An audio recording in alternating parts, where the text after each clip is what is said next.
이름은 박효정, 85년생, 15년차 경력의 감정평가사다. 내 이야기의 출발선에는 외삼촌이 계신다. 외삼촌은 건설회사 법무팀에 근무했다. 진로에 대해 고민하던 고등학교 2학년 시절, 삼촌은 나에게 감정평가사라는 직업을 소개해 주셨다. 본인 일 때문에 감정평가사를 몇 번 만나봤는데 이 직업을 가진 사람이 많지 않고 소득이나 부동산을 다루는 점 등 여러모로 괜찮은 직종 같다고 했다. 학창시절 아버지가 제대로 된 역할을 하지 못하는 상황에서 외삼촌은 나에게 아버지 같은 존재였다. 전적으로 믿고 의지하는 사람이 추천하는 직업이라서 관심이 갔다. 건설회사에서 일하던 외삼촌을 따라 가끔 부동산 개발 현장도 다녔다. 감정평가사는 현장을 필수로 방문한다는데 마치 여행하면서 일하는 직업 같아 매력을 느꼈다. 고3 때 감정평가사가 돼야겠다고 결심했다. 학창시절은 그야말로 최악이었다. 집안 내 잦은 분란을 일으키는 아버지로 인해 온 가족이 고통받았고 불안정한 상황의 연속이었다. 결국 부모님은 내가 고3이 되던 해에 이혼했다. 환경적으로 처참한 상태였지만 역설적으로 그 시기에 자립심이 많이 길러졌다. 기댈 곳이나 비빌 언덕이 없었기 때문에 정신 차리고 내 인생을 똑바로 살지 않으면 정말 나락으로 떨어지겠다는 위기감을 느꼈다. 그 와중에 고3 9월경에는 허리 디스크 수술을 받았다. 진단명은 추간판 탈출증이었다. 버티고 버티다가 받은 수술이다.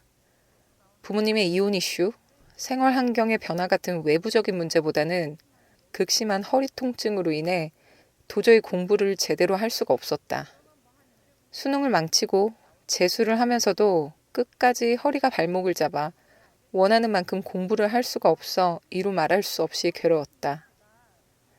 2005년 강남대 부동산학과에 입학했다.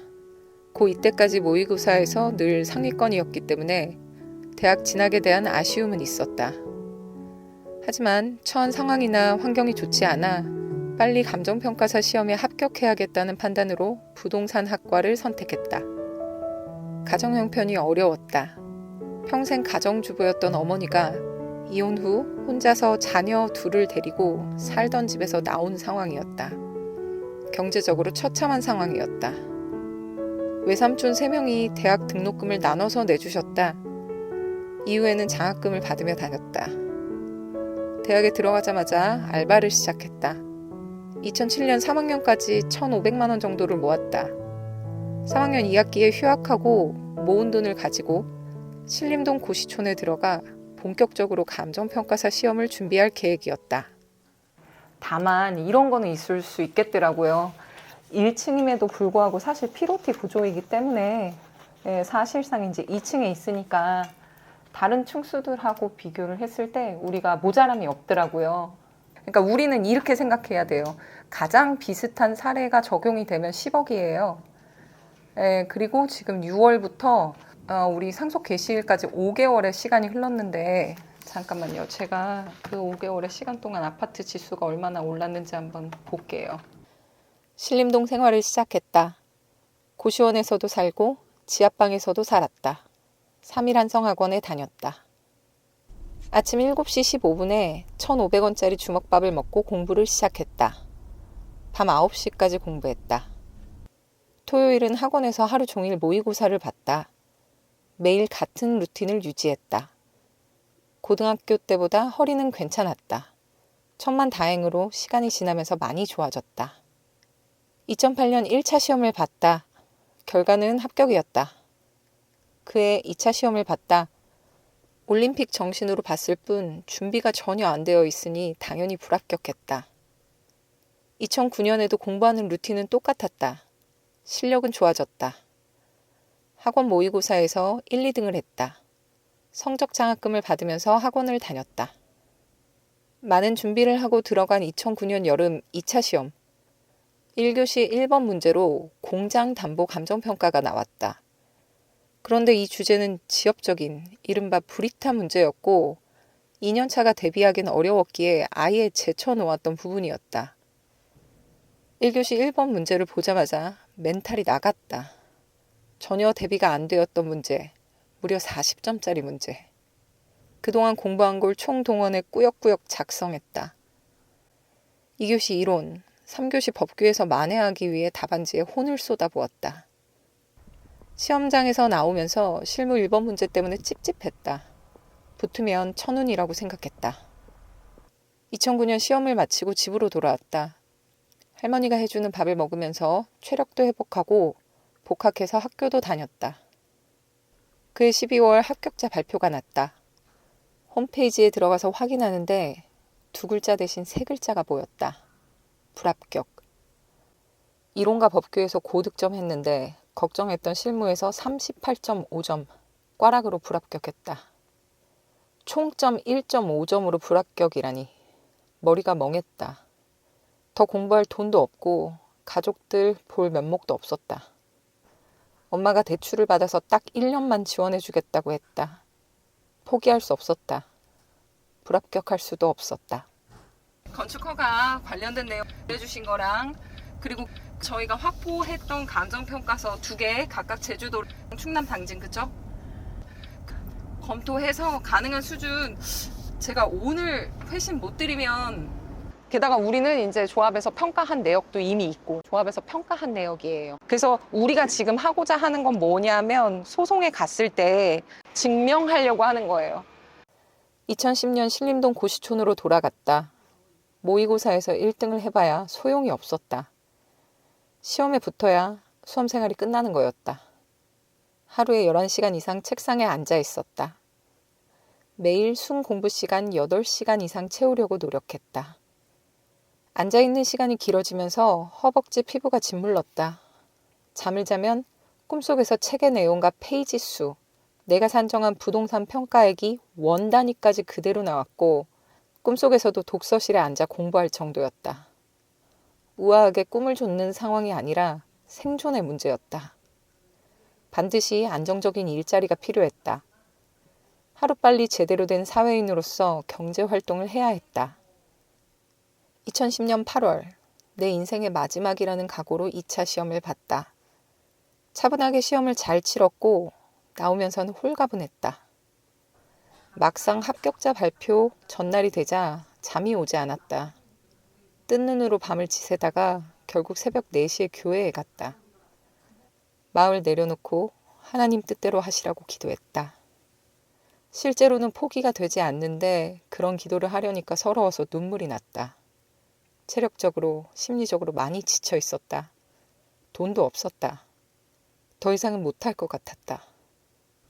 9시 정각에 수험번호를 치고 엔터를 눌렀다.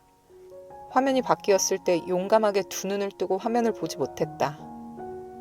어렴풋이 봤는데 2글자가 보였다. 합격. 이름 확인 박효정. 수험번호까지 재차 3차 확인하고 그대로 바닥에 쓰러졌다. 동물처럼 포효하며 울었다. 할머니, 엄마, 동생이 달려왔다. 같이 부둥켜 안고 엉엉 울었다. 힘들게 공부했다. 대안이 없어서 절박했다. 살았다. 라는 생각이 들었다. 합격자 발표 후 만난 외삼촌께 큰절을 했다. 꼭 한번 해보고 싶었던 일이었다. 수험생활 내내 책 사보라면서 용돈을 줬던 외삼촌이 이번에는 정장을 사입을 하며 봉투를 주셨다. 학교에서도 난리가 났다. 학부생이 재학 중에 감정평가사 시험에 합격한 건 처음이라고 했다. 정문에 플래카드가 붙었다. 2011년 9월에 졸업했다. 졸업 직전에 대형 감정평가법인에 취업이 됐다. 들어가기 어려운 대형 법인에 입사하니 단단한 울타리가 생긴 기분이었다. 애사심도 생겼다. 무엇보다 안정된 돈벌이가 가능해졌다는 게 안심이 됐다. 기초부터 튼튼하게 배웠고 미친 듯이 일했다. 평생 잊지 못할 멘토가 되신 존경하는 평가사님들도 만났다. 다만 조직 생활은 쉽지 않았다. 개성이 뚜렷하고 창의적인 편이었다. 좋고 싫은 것이 명확했다. 자유로운 생각이 통제되는 단체 생활이 어려웠다. 조직 내에서 미움을 받으면 안 되니까 무던하게 가야 했고 무던한 성격이 아니니까 자아와 정체성이 충돌했다. 임대 사례를 잡아서 비교하는 방식으로 그 평가를 하도록 그 원칙을 규정하고 있는데, 사실 이런 클린룸이 있는 뭐 거래 사례, 이런 임대 사례 이런 걸 찾기가 너무나 어렵잖아요. 그러니까 적산법이라는 방식을 쓰는데, 우리한테 이제 그게 뭐 유리한 그런 금액은 아닐 거예요, 절대로. 막거래가 이제 좀 주요하겠는데, 사실상 여기 막거래가 11억 2,500까지 나와 있기는 해요. 그죠? 2015년 결혼했고 출산 휴가에 들어갔다. 약 2개월간의 휴직을 마치며 다른 대형법인으로 이직했고 1년 후 소형법인으로 옮겼다. 7년 차쯤 되니 전문 분야를 특화해야겠다는 생각이 간절했다. 대형법인, 소형법인을 거쳤고 부동산 전문 로펌에서 자문평가사로 일하면서 튼튼하게 업무 경력을 쌓았다. 다양한 일을 경험했는데 특히 개발 현장에서 정당한 보상을 받지 못해 어쩔 줄 몰라 하는 의뢰인에게 도움을 줬을 때 가장 큰 보람을 느꼈다. 무기력해진 의뢰인 편에 서서 내 전문성을 발휘할 때, 그리고 좋은 결과를 받았을 때 말할 수 없는 큰 성취감과 기쁨을 느꼈다. 보상금 증액, 부동산 소송 분야에서 특히 좋은 성과를 냈기에 제대로 전문화, 특화하기로 결심했다. 감정평가사로서 시행할 수 있었던 가장 빠른 길은 행정사 자격증을 따서 개업하는 것이었다. 퇴근 후 두돌 아기를 돌보다가 아기가 잠든 밤 10시부터 공부했다. 새벽 2시까지 졸면서 동영상 강의를 들었다. 주말에는 도서관에서 공부했다. 남편이 무한히 응원하며 온전히 아기 케어를 해줬기에 가능한 일이었다. 2017년 1차, 2차 동차로 행정사 시험에 합격했다. 내가 옳다고 생각하는 일을 내가 원하는 방향으로 신나게 해보고 싶었다. 2017년 32살에 개업했다. 경기도 용인 기흥에 사무실을 차렸다. 초기에는 변호사들을 고객으로 해서 사업을 시작했다.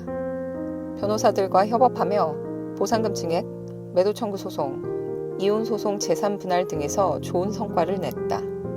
상대편 변호사였던 분들이 사건이 끝나고 내 클라이언트가 되기도 했다. 사람들은 법적 문제가 생기면 변호사를 선임하는 걸 당연하게 생각했다. 하지만 부동산 가격과 감정평가 문제가 생겼을 때 감정평가사와 대비해야 한다는 생각을 하는 사람은 거의 없었다. 칼럼을 쓰고 블로그 활동을 하면서 일반인들과 접점을 넓혔다. 공적 기관에서 주도하는 감정평가라고 해도 자신의 의견을 주장할 수 있는 제도가 있고, 감정평가 역시 하나의 서비스이기 때문에 돈 주고 상황에 맞게 활용할 수 있다는 점을 설명했다. 억울한 사람들이 인터넷 기사, 블로그를 보고 나를 찾았다. 나를 믿고 큰 재산을 맡겼는데 좋은 결과를 드리는 게 전문가의 도리이자 의무라고 생각했다. 해당 부동산의 역사를 조사하고 주변 환경을 꼼꼼히 공부했다. 그 의뢰인에게만 적용할 수 있는 특별한 논리를 만들었다. 감정평가 기법 관련해서 대법원 판례까지 몇 차례 만들어냈다. 소송 전이나 소송 단계에서 감정평가를 활용해 좋은 결과를 냈다. 힘든 순간도 있었다. 사업 시행자들이 짜놓은 세팅대로 일이 흘러갈 때 현실이 답답했다. 개발 현장에 주저앉아 울기도 했다. 차에서 핸들을 치며 소리를 지른 적도 있다. 평가서가 한 사람의 인생에 얼마나 큰 영향을 미치는지, 그 파급력이 어떻고 수정해 나가기가 얼마나 힘든지 잘 알기에 감정을 많이 이입했다. 의뢰인이 내 할머니 같고 이 부동산이 내 부동산인 것 같았다.